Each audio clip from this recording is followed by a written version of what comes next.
Hello students, this is our last part of the lesson reported way. In the evening a change came over her. She did not pray. अब देखिए लेखक जब वहाँ से आ जाता है अब्रॉड से, विदेश से पढ़ाई करके, तो देखती है कि उसकी दादी ने शाम के अंदर एक चेंज आया और उसने कोई प्रार्थना नहीं की. She collected the women of neighbourhood, get an old drum and started to sing. उसने आस पड़ोस की औरतों को इकट्ठा किया, एक ढोल लिया और गाना बजाना शुरू कर दिया. For several hours she thumped and the singing skin of the dilapidated drum and sung of the homecoming of warriors. वो कई घंटों तक उस ढोल के ऊपर थाप मारकर, ढोल की जो खाल होती है, जो टपली होती है, उसके ऊपर मार मार गाती रही और जो युद्ध से वापस आने वाली दांग बारम गीत गाती रही. We had to persuade her to stop to avoid over training. हमने उसको जबरदस्ती मना किया कि इस तरह से नाच कूद ना करे. That was the first time since I had known her that she did not pray. ये जीवन में पहली बार था कि लेखक ने उसको बिना प्रार्थना किए हुए देखा. The next morning she was taken ill. अगली शाम सुबह वो बीमार हो गई. It was a mild fever and the doctor told us that it would go. उसको एक हल्का सा बुखार था और डॉक्टर ने बताया कि जल्दी चला जाएगा. But my grandmother thought differently. किंतु मेरी दादी माँ अलग सोचती थी. She told us that her end was near.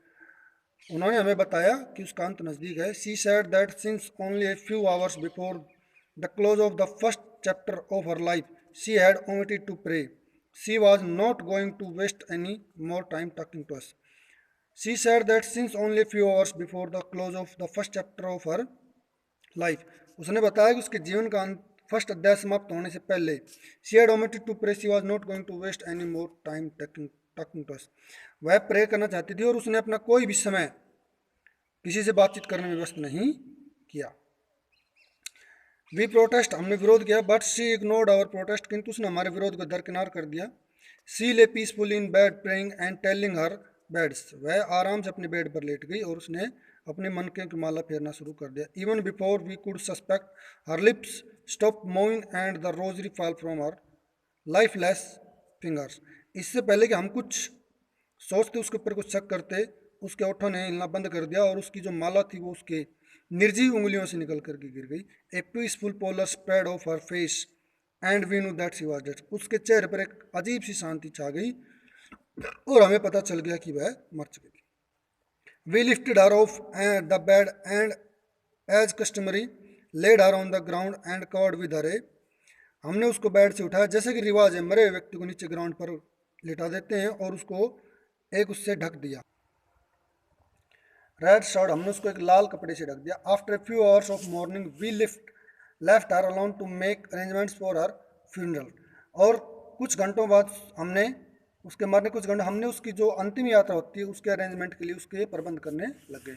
In the evening we went to her room with crude stretcher to take her to cremated. शाम को हम एक जो अर्थी बनाते हैं उसको लेकर के उसके कमरे में गए उसको जलाने के लिए. The sun was setting and had it lit her room and veranda with a blaze of golden lights. सूर्य छिप रहा था और उसके बरांडे के अंदर एक सुनहरी लाइट आ रही थी, धूप आ रही थी. We stopped halfway in the courtyard. हम कोर्टयार्ड जो ग्राउंड जो आंगन था उसके मध्य में रुक गए. All over the veranda and her room right up to where she lay dead and stiff wrapped in the red shroud thousands of sparrows sat scattered on the floor. जहाँ वो लेटी हुई थी बरामदा के अंदर, जहाँ तक वो लेटी हुई थी, उसके जो मृत शरीर था उसके ऊपर हजारों चिड़िया फैली हुई थी. There was no chirping. वहाँ पर कोई चहचहाट नहीं थी. We felt sorry for the birds and my mother fetch some bread for them. हमें उन चिड़ियों के लिए बहुत दुख था और मेरी माँ ने उन चिड़ियों के लिए कुछ रोटी के टुकड़े डाल दिए. She broke into little crumbs the way my grandmother used to and threw it to them. उसने उनके छोटे छोटे टुकड़े किए जैसे उसकी दादी माँ करती थी और उसको उन्होंने डाल दिया. The sparrows took no notice of the bread. चिड़ियाओं ने उस टुकड़ों के ऊपर कोई ध्यान नहीं दिया. When we carried my mother grandmother's crumbs off they flew away quietly. जैसे हम हमारी दादी माँ को उठा करके ले गए, चिड़िया वहाँ से उड़ गई. Next morning the sweeper swept the bread crumbs into the dustbin. और अगली सुबह सफाई करने वाले ने उन रोटियों के टुकड़ों को उठाया और डस्टबिन में डाल दिया. तो इस लेसन में देखिए 3 फ्रेज आए हैं राइटर के और उसकी दादी के. फर्स्ट स्टेज जब वो चाइल्डहुड में बच्चा होता है, तब जब वो दोनों बहुत अच्छे फ्रेंड होते हैं. सेकंड स्टेज में जब वो शहर में जाता है, अब वो फ्रेंड तो थे लेकिन अब उनके अंदर बातचीत कम हो गई थी। और थर्ड स्टेज जब होती है जब वो बाहर पढ़ने के लिए जाता है, तब एक इंपॉर्टेंट क्वेश्चन बनता है, आप इसको राइट एंड लर्न करेंगे। Thank you.